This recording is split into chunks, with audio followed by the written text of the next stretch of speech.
Hello everyone, welcome back to Tuition Masters. And today we are here with doing one perfect plan to ace grade 10th. So, agar I am expecting that आप the students who are watching this video currently have already passed their ninth grade with very good exams and good marks, and you are now thinking कि अभी तो हम grade 10 में तो कैसे start करें किधर से start करें. So this video is absolutely made for you. इस वीडियो में हम लोग डिस्कस करने वाले हैं कि अभी आप ग्रेड 10 स्टार्ट करो. This is a very important grade, right? Since after this you will be studying like differently. You'll studying your 11th and 12th, then आप अलग से स्ट्रीम लोगे, सारे सब्जेक्ट्स आप नहीं पढ़ोगे वापस, right? So 10th is a very important life changing grade. So इस वीडियो में आज हम एक परफेक्ट स्ट्रैटेजी डिस्कस करेंगे जो if you follow board exams, pre board, सारे स्कूल के exams will be absolutely easy for you. So before starting, as usual, make sure to like this video, share it with your friends, subscribe to the channel right away. So basically as I said, आपके ninth grade complete हो गया. अभी आपका एक important year start होगा, that is your 10th standard. And यहाँ पे आपको फोकस करना है, ज़्यादा पढ़ना है, राइट? एंड बिकॉज इस साल के एग्जाम आपके like your mid terms that will be in your school itself, but जो आपके बोर्ड एग्जाम है that will not be of your school. You have to discuss, we will be discussing today the important tips and tricks for completing your grade 10th. ठीक है, आप कैसे अपने grade 10 को easily कर सकते हो.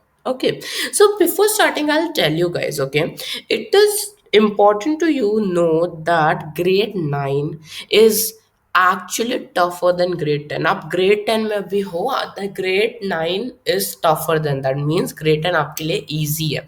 Grade 10 is way easier than grade 9. Okay, so let us start with the tips. पहली tip आपकी है syllabus. Syllabus wise you it will be little bit more, हमेशा थोड़ा सा ज़्यादा है. You have gone to a higher grade, right? So ज़्यादा तो है syllabus. Now I'm going to make you through of your 3 math, science and SST के syllabus, ताकि आपको आइडिया लग जाए कि क्या होगा हमारा सिलेबस. मैथ्स के लिए 15 चैप्टर्स है. अगर कुछ कट कट हुआ तो आपको पता चल जाएगा. For mathematics you have 15 chapters. Real numbers, polynomials. Now see I take some this thing. I'll take some chapters over here. Real numbers, polynomials, pair of linear equations in two variables, triangles, coordinate geometry, circles, constructions, surface area volume, statistics, and probability. Now, why have I taken these specific chapters? अगर आपको याद है, these chapters are very much familiar with your 9th grade के chapters also. याद है 9th grade में हमारे ये chapters थे, right? So 10th में भी वो सारे chapters है, but the thing is कि थोड़े से advanced है, थोड़े से new topics add किए गए हैं. Okay, there are some new topics in this chapters, बाकी सब previous concepts ही है. अब आते हैं दूसरे remaining parts पे. Quadratic equations, arithmetic progressions, introduction to trigonometry and applications of trigonometry, सबसे इंपॉर्टेंट ग्रेड 10 का चैप्टर. एंड ये आपने पहले कभी नहीं पढ़ा होगा. And then areas related to circles. ठीक है, सो दीज 5 चैप्टर्स ऐसे हैं जो आपने पहले कभी नहीं पढ़े होंगे. लाइक अगर आप जेई, नीट, ओलंपियाड की स्टडी करते then you might have studied. But जो ऐसे बच्चे जिन्होंने बस 9th का पढ़ा है पूरा साल, अब वो 10th में एकदम न्यू है, so these are new chapters for you. ठीक है, सो डू नॉट वरी, हम लोग इन सारे चैप्टर्स को हम अच्छे से पढ़ेंगे आपके through out the year, so you need not worry. अब आते हैं साइंस के बारे में. अगेन साइंस में आज यू नो हमारे पास हमारे पार्ट्स हैं, correct? This first 4 chapters are your chemistry, sorry 4 नहीं, फर्स्ट 5 आपकी केमिस्ट्री के. Then chapter number 6 to chapter number 9 is your biology, and chapter number 10 to chapter number 13 is your physics. ठीक है, अब देखो टोटल 13 चैप्टर्स हैं. Chemistry में आपके पास है chemical reactions, equations, acid basis salts, metals, non metals. If you remember students, क्या ये तीनों चैप्टर आपने ऑलरेडी ग्रेड 7 में पढ़े हैं? करेक्ट। ग्रेड 7 ग्रेड 8 में हमने पढ़ा है, right. Acid basis salts indicators, right. Metals में 8th ग्रेड में पढ़ा, right. Everything is just the same. 8th grade में जो पढ़ा है ना वो ही है। Many topics of your science is from grade 8। Okay, आपने जैसे इंडिकेटर्स पढ़े हैं, प्रॉपर्टीज पढ़ी है, बस वही सब है, little bit extra, right. Indicators में आपने क्या पढ़े थे? नेचुरल इंडिकेटर्स, सिंथेटिक इंडिकेटर, इस अलावा ऑल फैक्ट्री इंडिकेटर्स भी है। ओके, नेक्स्ट बायोलॉजी की बात करें। Life processes, control, coordination, how do organism reproduce and heredity evolution. Heredity evolution एक नया सा टॉपिक है, नहीं पढ़ा होगा। Even control and coordination. अब डू यू रिमेंबर आपने पढ़ा था about digestion in your body grade 7 में, रेस्पिरेशन पढ़ा था, आपके बॉडी के हार्ट के फंक्शंस पढ़े थे, एक्सक्रीशन पढ़ा था, राइट। उन सबको मिला दिया गया और बना दिया गया है एक chapter, that is life processes, ठीक है। कंट्रोल कोऑर्डिनेशन में आप पढ़ोगे थोड़े डिटेल अबाउट हार्मोन्स ये वो के बारे में, ठीक है। थोड़ा सा नहीं है बट ईजी है। रिप्रोडक्शन भी आपने 8th ग्रेड में ऑलरेडी पढ़ा हुआ है, राइट। द सेम कंसेप्ट, हल्के से थोड़े न्यू टॉपिक्स ऐड है। फिजिक्स की बात करें तो लाइट, करेक्ट। फिजिक्स में न्यूमेरिकल्स थोड़े ज्यादा हो गए इस साल, but yes it is easy to do. Light आपने ऑलरेडी पढ़ा है, रिफ्लेक्शन, रिफ्रैक्शन, कुछ न्यूमेरिकल्स है। Then human eye and, colourful world, electricity and magnetic field, this is a science का सिलेबस। अब आते हैं एसएसटी पे। टॉक अबाउट ज्योग्राफी, हमारे पास है resources and development, forest and wild life resources, water resources, agriculture, mineral energy resources, industries and life lines of national economy. इसमें भी agriculture and many other such chapters आपने already graded में पढ़े हैं, right. वैसे उनका कंटिन्यूएशन होगा। Now history की बात करें तो हिस्ट्री में we have rise of nationalism in Europe, nationalism in India. This is directly आपका 8th ग्रेड का चैप्टर। 8th ग्रेड का सीधा वही चैप्टर है, एकदम वेरी माइन्यूट न्यू चीज है, ठीक है। उसका जो एक्सट्रीमली न्यू चैप्टर्स है that is making of a global world, age of industrialisation and print culture and the modern world, ठीक है। नेक्स्ट देखो, नेक्स्ट आता है आपका पॉलिटिक्स। पॉलिटिक्स की बात करें तो you have power sharing, federalism, democracy and diversity if it is removed और not, then gender, religion, caste and political parties, outcomes of democracy. These are your politics के चैप्टर्स, ठीक है। नाउ इकोनॉमिक्स की बात करें तो इकोनॉमिक्स तो आपके सारे न्यू टॉपिक्स हैं। Development, sectors of Indian economy, money and credit, globalisation and consumer rights, ये 5 चैप्टर्स आपके इकोनॉमिक्स है। एसएसटी में थोड़े चैप्टर्स, मोस्टली चैप्टर्स न्यू है, बट साइंस एंड मैथ्स में तो बेसिक जो हमने पहले भी पढ़े हुए वही चैप्टर को थोड़ा एडवांस कर दिया गया, ओके। तो ये था आपका सिलेबस के बारे में। दूसरा टिप आती है आपका एक टाइम टेबल। सो बेसिकली क्या है, आपको डे 1 से, जब से, ऐसा नहीं कि अभी तो एग्जाम्स में कुछ नहीं, क्यों हम अभी से पढ़ने, नहीं। We are not telling you कि आपको पूरा दिन बैठ के पढ़ना है, no need for that. In starting ऐसे करने की जरूरत नहीं है। When you come from school it is important, like let's say कि आप 3 बजे घर पे आते हो, okay. You come home at 3 o'clock, so what you can do by 3:30 आप अपना लंच, राइट, लंच रेस्ट थोड़ा ले सकते हो। इफ यू वांट, चलो इसको 4 PM कर देते हैं, ठीक है, 4 PM मैक्स। अब आप क्या करो, 4:15 को रेडी हो जाओ, 4:15 से लेके 4:45 हाफ एन आवर आप कोई इजी सब्जेक्ट पढ़ सकते हो, फॉर एग्जाम्पल इंग्लिश, ठीक है। अब इंग्लिश पढ़ सकते हो जिससे आपको बेसिक आइडिया मिल जाएगा, थोड़ा थोड़ा एक आधा चैप्टर पढ़ लिया, कोई समरी पढ़ ली, कोई पोम पढ़ ली, ठीक है। आफ्टर दैट 4:45 5 बजे तक का ब्रेक ले लो। 5 बजे स्टार्ट करो पढ़ना। What you can study 5 to let's say 6 और 6:30 आप पढ़ सकते हो tough subjects, for example maths या फिर science. These 2 subjects you can study. और उसके बाद आपको नीचे जाते हो, ट्यूशन जाते हो, तो उस हिसाब से यू कैन एडजस्ट है। सोने से पहले एक बार आप एसएसटी का चैप्टर पढ़ लो, बिकॉज उसमें आपको बस पढ़ना है, ठीक है।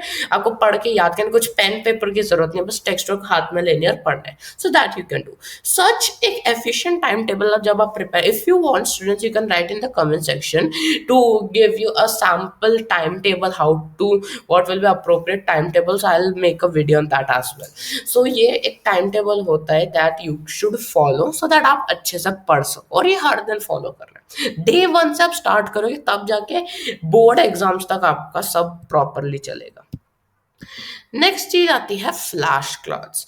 फ्लैश कार्ड्स का मतलब होता है कि you should make pictures, innovative diagram. Why should we make, you might have heard this right, a picture is worth 1,000 words, correct. So flash cards बनाओगे जहां पे यू यूज में स्मॉल टेक्स्ट, है ना, आप स्मॉल टेक्स्ट यूज करोगे, along with that you will even make images and diagrams बनाओगे, जैसे छोटे छोटे कार्ड्स बना दो, ठीक है।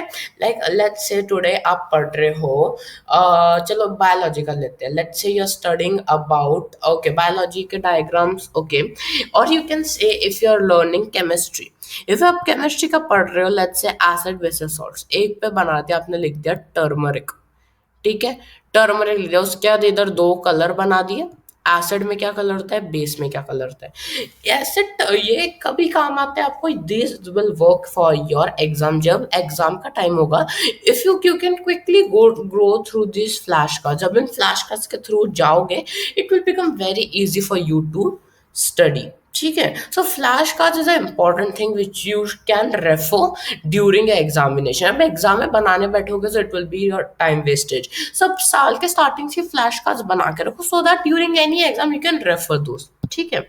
So you should remember a picture is worth 1,000 words, इसलिए तो हमारे बुक्स में पिक्चर्स होती है, so that we can visualise the thing more easily. Next आते हैं notes. This is a very important thing. Apart from this notes which आपके school में दिए जाते हैं, that notes which the teachers give you, teacher के point of view से होते हैं, correct. If I give you and your friend to write notes on the same chapter, आप दोनों के नोट्स अलग होंगे, क्योंकि आप दोनों ऐसे नोट्स लिखोगे जो आपको इजी अंडरस्टैंडेबल के लिए होगा, right. So hence note making is very important, because you should write your own note. जब आप नोट्स अपने खुद से लिखोगे, सो यू नो कि ये नोट्स क्यों लिखे हैं, so that I can understand, ठीक है। किसी को दिखाने के लिए, खुद के समझने के लिए we have made the notes. So note making is important, so that you can remember कि क्या लिखा, और एग्जाम के टाइम पे again you can refer it, okay. Next tip है टिप नंबर 5, अवॉइड डिस्ट्रैक्शंस। अभी स्टार्टिंग में you do not need to be that serious, serious तो रहना है but not that serious, do not need to take much burden in the starting of the year.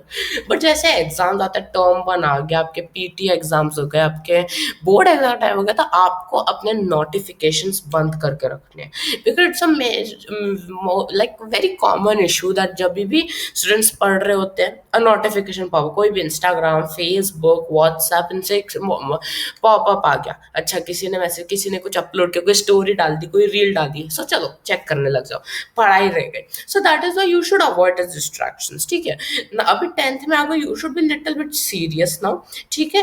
As I said, starting से इतना सब होने की जरूरत नहीं है, but as a distractions starting में it's okay, but as you go ahead in the mid years, at the end, that time you seriously need to avoid distractions, ठीक है। नेक्स्ट आता है आपके resources. You should be available with all the resource, सारे resources आपके पास होने चाहिए। Basic resource is your NCERT text books, सारी की सारी आपके टेक्स्ट बुक्स होने चाहिए, ईच एंड एवरी। आपके कोई और टेक्स्ट बुक से आ ही नहीं सकता 10th में, unless you're not in CBSE। But अगर आप CBSE में, तो आपको बस NCERT ही पढ़नी है। अब जैसे आप स्टार्ट करें, आपको RD शर्मा, गाइजर, RS अग्रवाल, इन सबकी बुक्स लेने की कोई जरूरत नहीं है। स्टार्टिंग में you should study only NCERT। Exams के time just for question references आप ले सकते हो, क्योंकि आप NCERT से अलग थ्योरी पढ़ रहे हो, उधर से अलग थ्योरी पढ़ रहे हो, so you may get confuse, ठीक है। So as I said, even our channel, हमारे पास grade 10 maths, English, SST, science, इन सबके कंसेप्ट वीडियोस है along with questions. Now it is not that कि यही video you have to refer, will be coming up more with starting chapter, सारे chapters का हम वापस पढ़ेंगे, right, one by one, chapter wise, session wise, है ना। सो all this resources should be there with you, okay, before exam as well, all right. So with this, so last point पे चलते हैं, that is your start preparing. You might heard the quote, the early bird catches the worm. What does this mean? This actually means that when you start prayer, it's not that अभी जब exam आएंगे तब हम पढ़ना start कर देंगे, no problem, no. अभी आप 10th में हो, this is important that you study from early.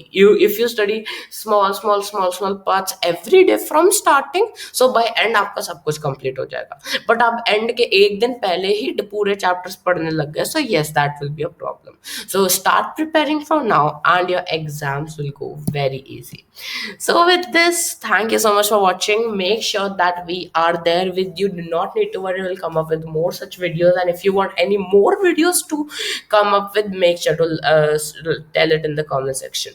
And also make sure to like this one, share with your friends, subscribe करो channel को, and also share with your other friends जो अभी 10th में गए जिनको ये tips की बहुत ज़रूरत है. I'll be seeing you in the next video. Till then, take care and goodbye.